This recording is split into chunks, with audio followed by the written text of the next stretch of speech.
Dear students, welcome to EPG Pathshala. Today in this module, we will be discussing about incineration and combustion. Any solid material that is of no use or it is unwanted, they are discarded into the environment. They are generated from various sources due to human activities. The sources can be a domestic source, a residential source, industrial source, agricultural, institutional, industrial, biomedical and e-waste.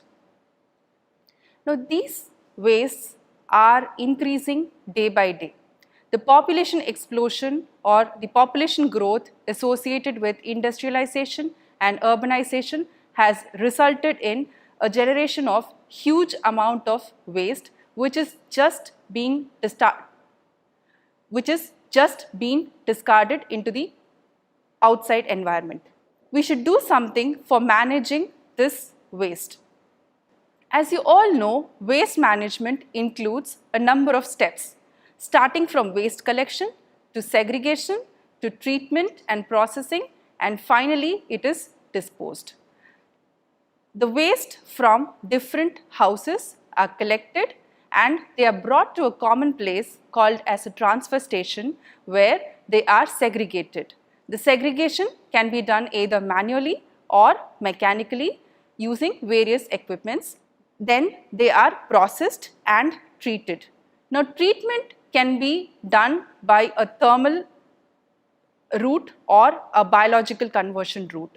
Thermal route involves the use of high temperature where the waste is combusted and then converted into ash and other gaseous products. The biological conversion routes includes composting, vermicomposting and biogasification.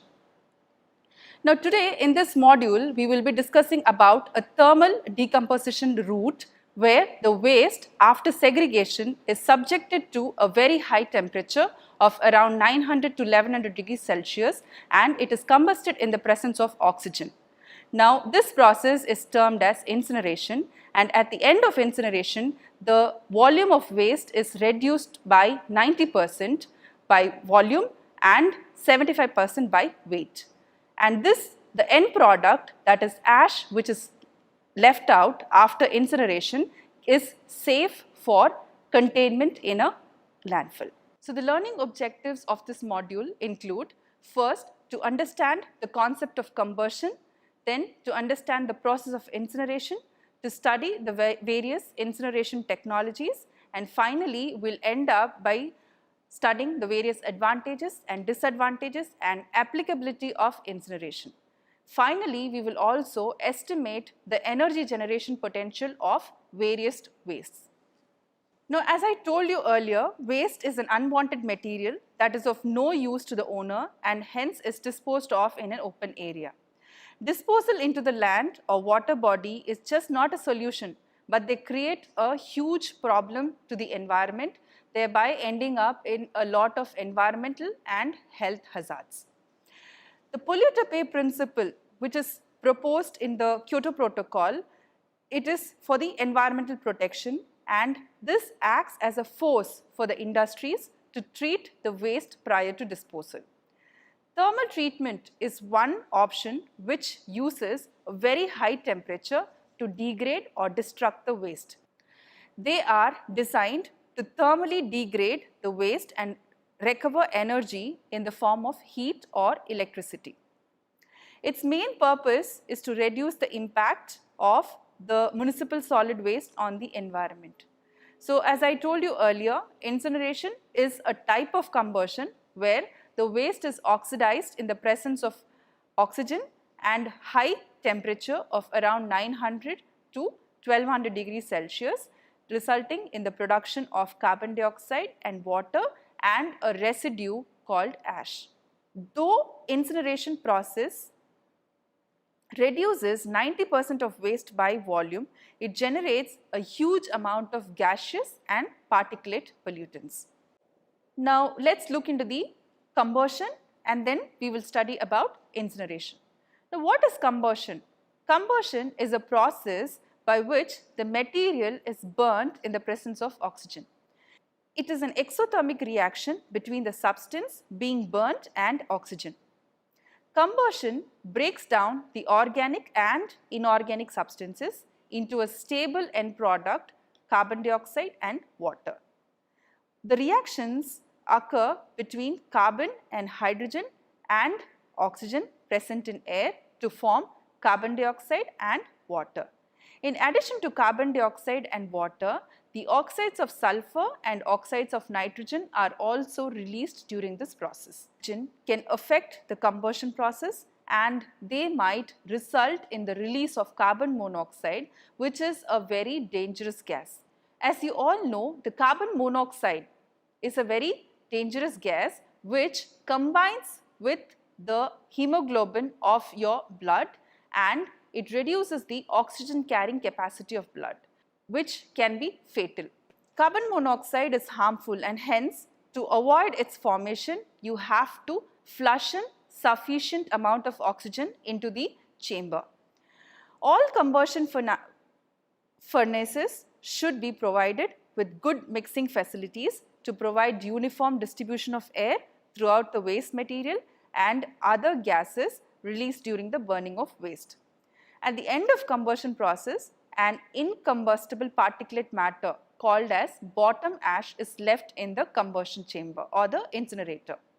The particulate matter, some amount of particulate matter are also emitted through the chimneys and this is termed as fly ash. So the particulate matter which is emitted outside the chamber along with the flue gas, they are termed as fly ash. Now incineration process is one of the best example of combustion. So as I told you earlier, incineration is a combustion process and where the waste is burnt in the presence of oxygen at a very high temperature of about 900 to 1100 degrees Celsius. This temperature is selected, one, to ensure a good combustion, second, to eliminate the odor problems, and third, to protect the walls of the incinerator.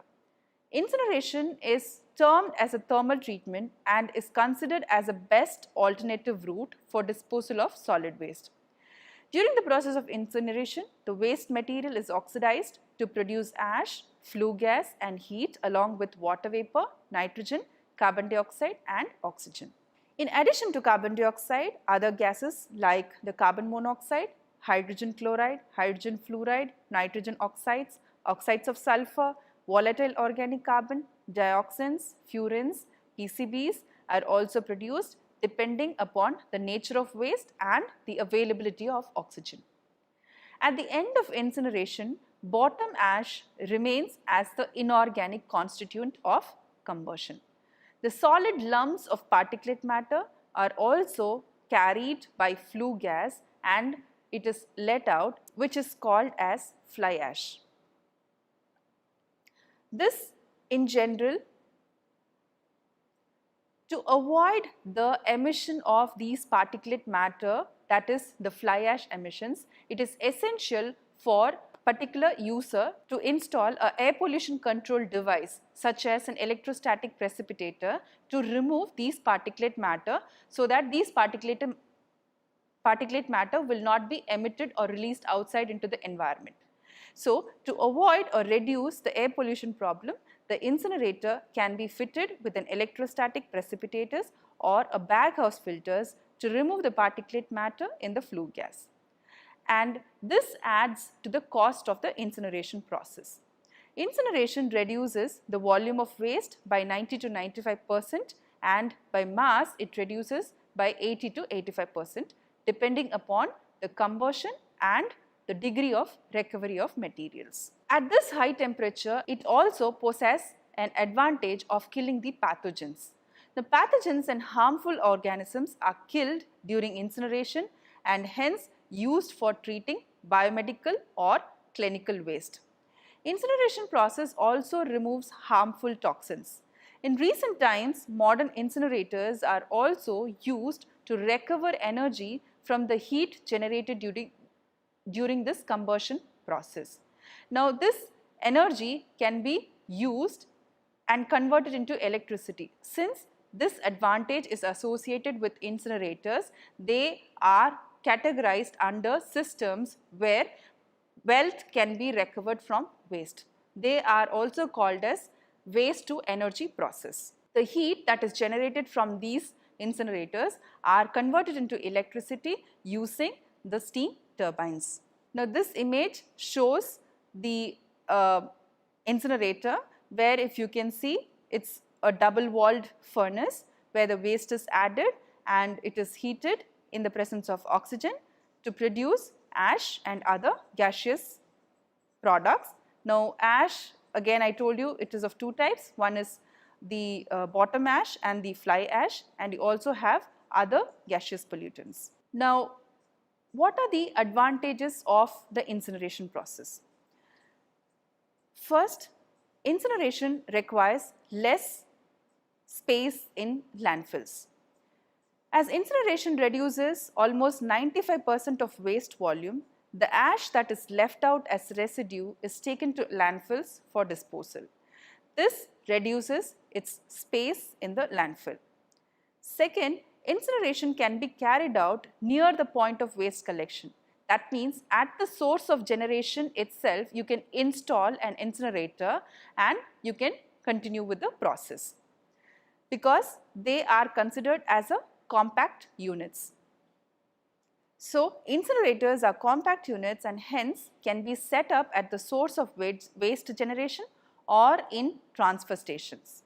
They can be used as a decentralized systems. Incineration results in substantial reduction of weight by up to 75% and by volume 90%.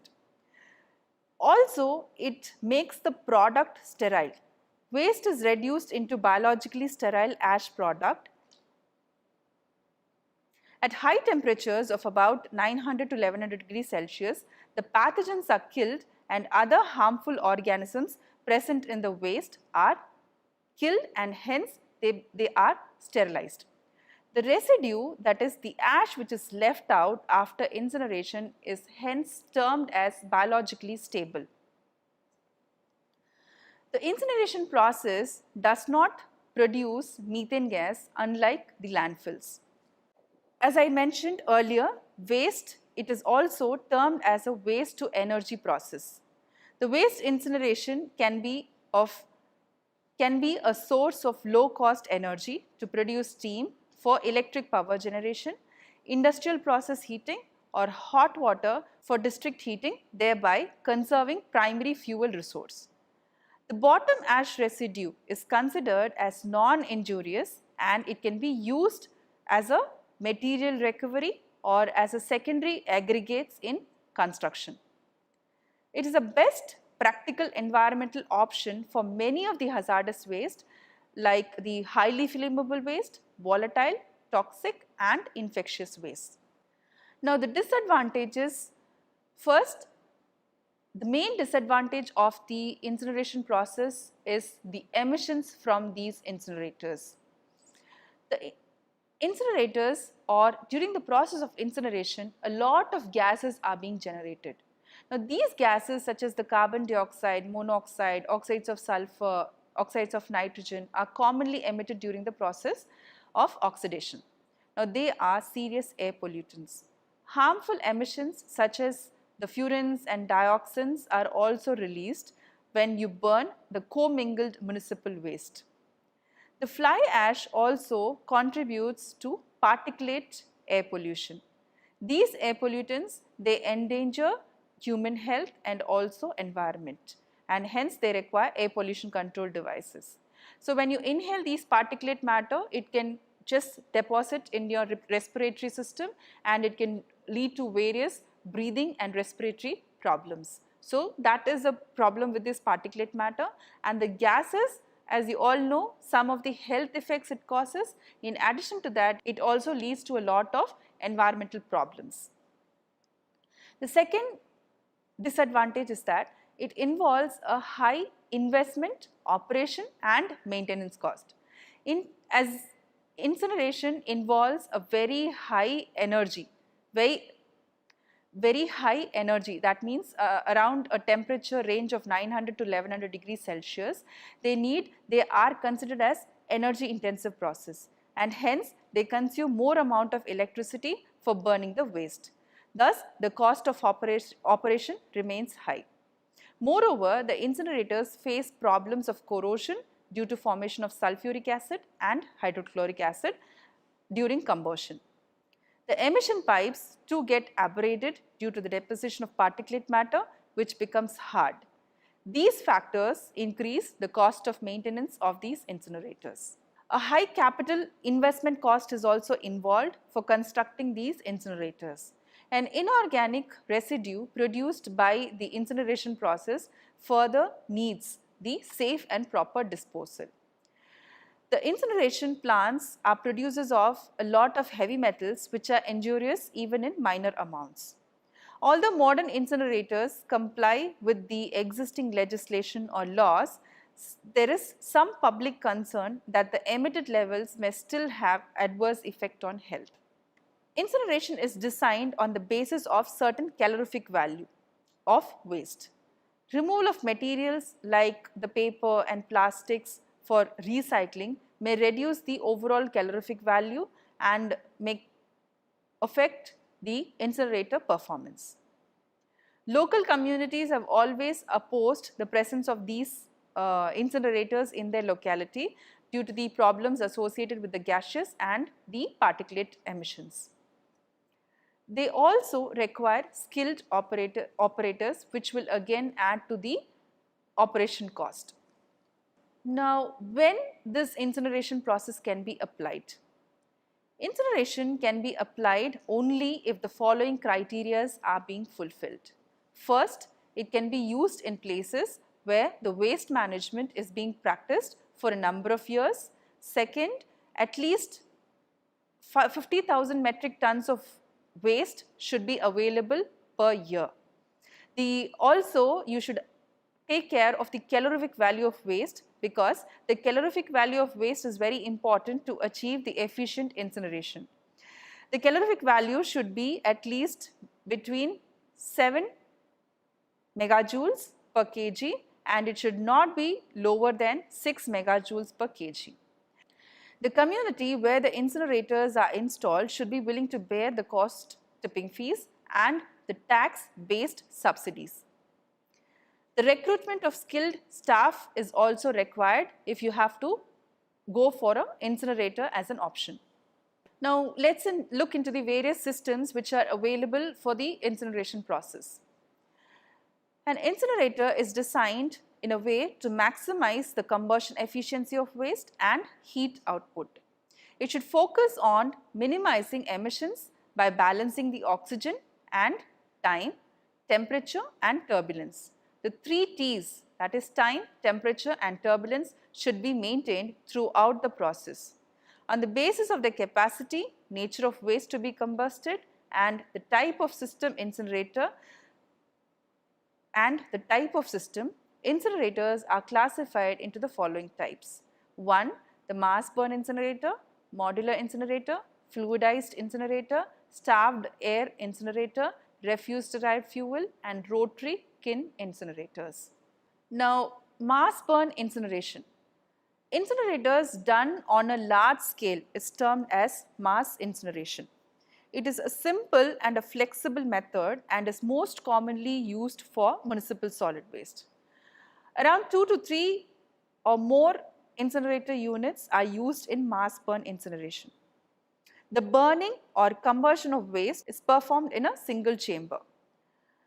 It can combust around 1000 tons of waste per day. The process goes like: the pre-processed waste, that is the segregated waste, they are brought through trucks to the tipping floor. After the waste is tipped onto the floor, they are pushed into the pit through a bulldozer. The waste is then fed into the incineration chamber through a chute and a grate system. Since mass burn incineration combusts huge amount of waste, they are built in a way to recover energy. And in case of modern incinerators, it consists of a refractory lined combustion system with steam generator to recover energy in the form of heat or electricity.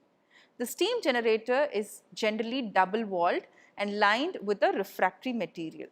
The water is circulated between these walls, which is converted to steam by the heat liberated during the incineration process. The modern mass burn incinerator is divided into 5 main areas. They consist of a waste feeding system, a furnace, heat recovery, emission control and energy recovery system. Waste feeding system. The waste feeding system consists of 3 units. One is a delivery system, one is a bunker system and a feeding system. The waste collection vehicles that enters a processing site are weighed at the entrance on arrival and departure to determine the charge for disposal and incinerator operation. The waste brought to the processing site are stored in bunkers till they are fed into the incinerators. Bunkers in general act like a temporary storage sites. Bunker can store waste in the range of 1000 to 3000 tons. They are divided into different sections for storing the waste of different calorific values. Long-term storage of waste leads to rotting and odor problem, and hazardous waste and bulky items are separated and then stored in bunkers. Feeder consists of a steel hopper through which the waste is fed into the incinerator, and through the grater by hydraulic ram the waste is fed. To avoid any air leakage into the furnace, the hoppers are half filled with waste and the hydraulic shutters are used to seal the hoppers at the furnace entrance to prevent the fire from burning back. Additionally, the feed chute can be a water cooled or refractory lined to prevent fire. Furnace. Here the waste is fed into the incinerator through a controlled ram and it is fed in a way to combust around 50 tons of waste per hour. Sometimes multiple furnaces are used for combusting waste and this might act as a stand during repair and maintenance. The auxiliary burners are used to increase the temperature of the furnace, especially during the startup. Now, 3 stages of incineration occurs inside the furnace. One is drying and volatilization, second combustion of volatiles and soot, and third combustion of solid carbonaceous residue. Now, what happens in drying and devolatilization is, once the waste enters into the system, the moisture is removed as they are preheated. Then the organic matter undergoes thermal decomposition and results in the generation of a volatile organic matter, that is hydrogen, carbon monoxide, methane, ethane and other high molecular weight hydrocarbons. In addition to that, you also have combustible gases and other vapors which are being produced. Now, devolatilization occurs at temperature of 200 to 750 degrees Celsius and it begins at the end of the drying phase. And it also releases volatiles at a temperature of 425 to 550 degrees Celsius and depends on the nature and the physical state of waste. In the combustion of volatiles and soot, the volatiles released are burned in the combustion chamber located above the grate. The high temperature, complete mixing, excess air, long residence time are required for complete combustion of volatiles. The gases formed are subjected to 850 degrees Celsius for only 2 seconds to achieve complete combustion of volatiles. The temperature above 1200 degrees Celsius should be avoided to prevent the formation of slag by fusion of ash residue. The gases must be held in the combustion chamber for a minimum of 2 to 4 seconds to achieve complete combustion. Now, in a combustion of solid carbonaceous residue, once the volatile gases are being burnt, the residue consists only of carbon in the fixed form. The char is burnt in a grate for 30 to 60 minutes. The ash, that is the bottom ash, which is around 30% of solid waste, is discharged into water trough for cooling, which is then collected and disposed of in landfills. The fly ash, which is released out through the flue gas, is collected through cyclone separators, electrostatic precipitators and bag filters, and then they are disposed of. However, these stages are not clearly distinguished due to the factors involved in them. One, the moisture content, thermal degradation, volatile composition and ignition temperature are some of the factors. Now, this image shows how an energy can be recovered from an incinerator. If you see on the left side, you can see a truck dropping off the waste into the tipping floor. Now, from the tipping floor through a crane, the waste is being carried and then it is dropped into the incinerator. Now, slowly it is burnt and you can see the bottom ash which is collected through a conveyor belt and is taken on the other side through a truck to a landfill. And the flue gas which is generated is taken off to the pollution control devices like the acid gas removal system, that is a scrubber, and to remove mercury or dioxins, and then the particulate matter. And then the gas is just taken for pollution control tests and then released out into the air. Now, the steam or the heat which is generated is taken up and the heat that is generated is taken up and it heats up the water which is stored there and it forms steam. Now, steam is taken up to rotate the turbines and from which the electricity is generated. Now, next is the heat recovery. The heat generated during incineration process escapes as flue gas at temperature of approximately 1000 to 1200 degrees Celsius. The flue gas is cooled in boilers where the heat is used to boil the water and convert them to steam. The flue gas is of corrosive nature and hence it contains a high level of particulate matter. The emission control, the emissions such as flue gas, particulate matter and other acid gases such as the hydrogen chloride, hydrogen fluoride, oxides of sulfur and heavy metals are controlled using these air pollution control devices like the scrubbers, absorption units, cyclones, separators, bag filters and electrostatic precipitators. As mentioned earlier, for the energy recovery, the steam that is generated by the boilers, they rotate the turbine due to high pressure and temperature. Through various stages, the velocity of the turbine shaft increases and results in the generation of electricity. Around 0.3 to 0.7 megawatt per hour energy is produced from incinerators while combusting 1 ton of municipal solid waste. It depends on parameters like the calorific value, the plant size and the steam parameters. Now, the second type of incinerator is a modular incinerator, and this modular incinerator, they are small portable units. Their capacity varies between 5 to 120 tons of solid waste per day. They are more suitable for smaller communities, some commercial operation and industrial operations. And if you want, you can also add 2 or 3 units along with the existing units. A sequence of incinerators of capacity as low as 15 tons per day to a total capacity of 400 tons per day can be considered or constructed as a part of modular incinerators. Addition or detachment of units is possible, as I mentioned earlier.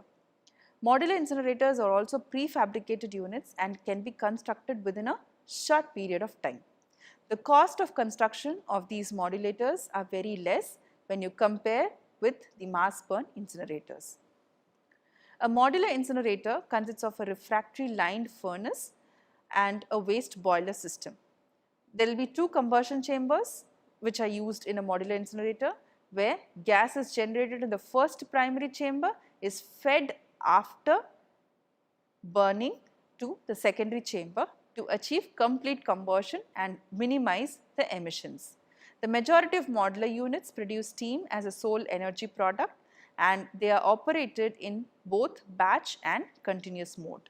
The next type is a fluidized bed incinerators. Again, this is a small scale unit. The capacity varies from 50 to 150 tons of waste per day and it consists of a refractory lined vertical chamber with a bed of silica, sand, ceramic or limestone. Now, the air is blown from the bottom of the chamber to fluidize the bed material. The heat supplied to the bed and the increasing air velocities cause the bed to bubble. These beds operate under long residence time. and the solid particles are thereby exposed to the hot zone for a long period of time. The turbulence generated within the chamber causes the solid material to flow above. Now, the cyclone separator is fixed to collect and recirculate the material back to the bed. The advantage of doing so is better combustion with minimized air emissions due to high burnout.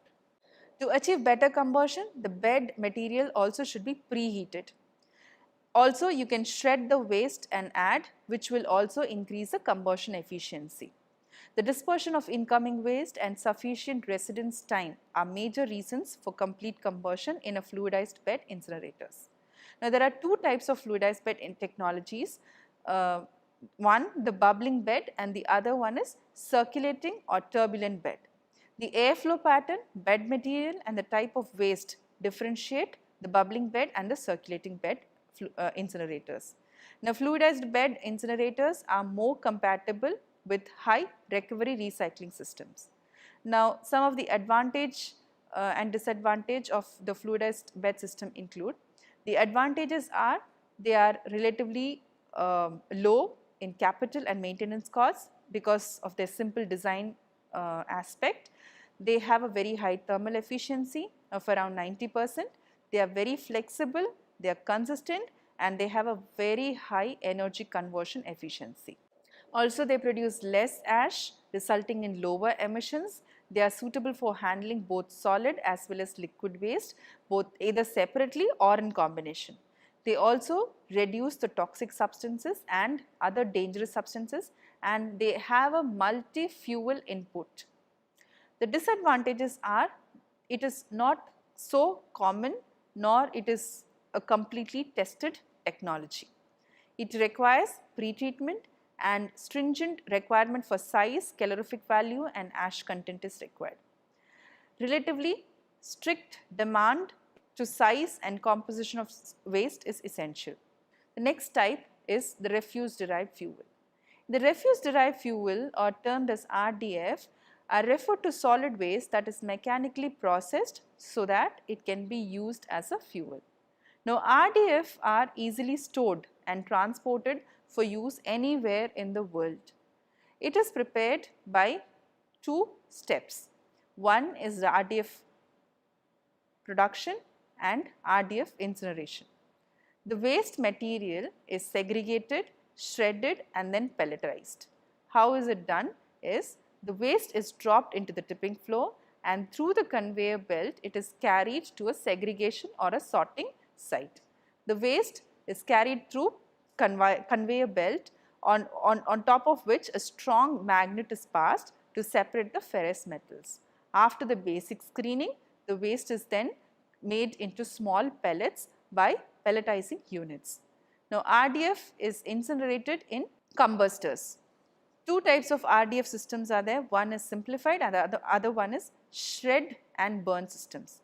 In a simplified system, the non-combustibles are removed. About 85% of ferrous metals and non-combustibles such as dirt, sand, non-ferrous metals are removed, and they are segregated, and the segregated waste is then shredded to a size of 10 to 15 centimeter, and then they are fed into incinerators. In a shred and burn type, they do not focus on removal of combustibles. The waste that is dropped onto the tipping floor is shredded and then directly fed into the incinerator without any segregation. Now, this type of RDF production is considered to be easy and simplest, but because it requires minimum processing. But the ash that comes out of the incinerator can be subjected to a magnet for the removal of non-ferrous metals. Now, depending on the combustibles, the ash content also will vary. Higher the combustibles, lower will be the ash content. High ash content will always lead to a low quality fuel. So, when pre-processing of waste is carried out before incineration, it will add to the operating and the maintenance cost. It will also reduce the reliability of the RDF production process. Generally, RDF technology is more costly than all other incineration process. The next type of incinerator is starved air incinerators. Again, it is a small scale system with two combustion chambers, pyrolytic and combustion chamber. They are widely used for clinical waste, that is the biomedical waste. These systems are smaller than modular incinerators and they have a capacity ranging from 5 to 100 tons per day. Similar to modular incinerators, the additional units can be added according to the requirement. In a pyrolytic chamber, the waste is chemically decomposed by the action of heat in the inert atmosphere. During heat, a gas is generated which is when ignited becomes self-supporting in air. Due to insufficient oxygen, high proportion of incomplete products are formed. The carbon and hydrogen that is formed is sent to the second combustion chamber where they are subjected to 200% excess air. Now this will increase the temperature of the chamber and will end up in combusting the waste. And hydrogen and carbon monoxide will be converted into carbon dioxide. The dioxins and the PCBs are also broken down in the second chamber, and during this process NOx is not formed. In the second chamber, turbulence and mixing occurs due to gas that enters from the first chamber. The advantages of this process include it is a controlled combustion process, it releases less amount of volatile organic compounds and carbon monoxide, and also low level of particulate matter is released in the flue gas. Low combustion temperature in the primary chamber aids in pollution control by minimizing the vaporization of metallic components of the waste. The construction time is very less, I mean it can be constructed very fast, and they have a relatively low construction cost. So they are also flexible systems. Now looking into the disadvantages, they are of limited size, they show a lower thermal efficiency, they require a very high maintenance cost and a shorter equipment life. When you are using the incineration process with an objective of generating energy from the incineration process, it is essential for us to know the energy content of waste. Now this section will help you in calculating the energy content of each waste. Now the energy content of waste can be calculated using the values of ultimate analysis of waste. Ultimate analysis, which we have already studied in the previous module, which involves the analysis of the carbon, hydrogen, sulfur, oxygen percentage of waste. Now the energy content of waste can be expressed as either kilojoules per kg or BTU per LB. Now energy content can be calculated using Dulong's formula, which is given below, which denotes like 145.4 carbon plus 620 into H minus 1/8 of oxygen plus 41 S, where S denotes sulfur, C denotes carbon, H denotes hydrogen and O denotes oxygen. And all these are taken as percentage by dry weight basis. Now you can convert the value which you get is in BTU per LB, and if you multiply the value with 2.326, you can get the energy content in terms of kilojoules per kg. Now this table shows you the ultimate analysis of the combustible waste. The types of waste are listed in the left column, where food waste, paper, cardboard, plastic, textile, rubber and so on. And on the right side you can find the percentage of carbon, hydrogen, oxygen, nitrogen, sulfur and ash for each particular waste. An example is provided here for calculating the energy content of food waste, which is given below. Now as based on the ultimate analysis, you can see the food waste possess an energy content of around 8049.6 BTU per LB.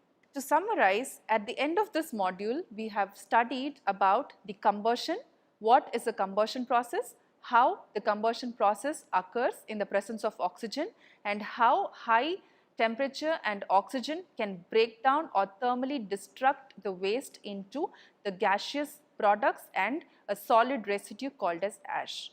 Now, incineration is a type of combustion process where the waste is subjected to a temperature of around 900 to 1200 degrees Celsius in the presence of oxygen. It results in the release of gaseous products and a solid residue called as the bottom ash. Some amount of solid residue are also released along with the flue gas called the fly ash, and to avoid their emittance into the outer or external environment, you can connect the air pollution control devices which will minimize your particulate as well as gaseous emissions. Now then, we also looked into the various advantages and disadvantages of the incineration process. We discussed about the various incineration technologies like the starved air incinerators. We discussed about the mass burn modular incinerators. We also discussed about the refuse derived fuel incinerators and also the advantages and disadvantages of each of these incinerators.